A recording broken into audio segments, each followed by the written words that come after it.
27 years old, I left a very demanding job in management consulting for a job that was even more demanding, teaching. I went to teach 7th graders math in the New York City public schools. And like any teacher, I made quizzes and tests, I gave out homework assignments. When the work came back, I calculated grades. What struck me was that IQ was not the only difference between my best and my worst students. Some of my strongest performers did not have stratospheric IQ scores. Some of my smartest kids weren't doing so well. And that got me thinking. The kinds of things you need to learn in 7th grade math, sure, they're hard. Ratios, decimals, the area of a parallelogram. But these concepts are not impossible. And I was firmly convinced that every one of my students could learn the material if they worked hard and long enough.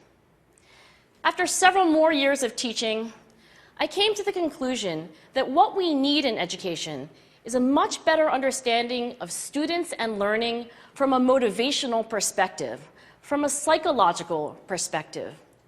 In education, the one thing we know how to measure best is IQ. But what if doing well in school and in life depends on much more than your ability to learn quickly and easily? So I left the classroom and I went to graduate school to become a psychologist. I started studying kids and adults in all kinds of super challenging settings. And in every study, my question was, who is successful here and why? My research team and I went to West Point Military Academy. We tried to predict which cadets would stay in military training and which would drop out.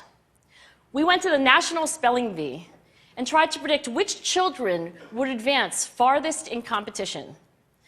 We studied rookie teachers working in really tough neighborhoods, asking which teachers are still going to be here in teaching by the end of the school year. And of those, who will be the most effective at improving learning outcomes for their students? We partnered with private companies asking which of these salespeople is going to keep their jobs and who's going to earn the most money. In all those very different contexts, one characteristic emerged as a significant predictor of success. And it wasn't social intelligence, it wasn't good looks, physical health, and it wasn't IQ. It was grit. Grit is passion and perseverance for very long-term goals. Grit is having stamina. Grit is sticking with your future, day in, day out, not just for the week, not just for the month, but for years, and working really hard to make that future a reality. Grit is living life like it's a marathon, not a sprint. A few years ago, I started studying grit in the Chicago public schools. I asked thousands of high school juniors to take grit questionnaires, and then waited around more than a year to see who would graduate. Turns out that grittier kids were significantly more likely to graduate, even when I matched them on every characteristic I could measure, things like family income, standardized achievement test scores, even how safe kids felt when they were at school.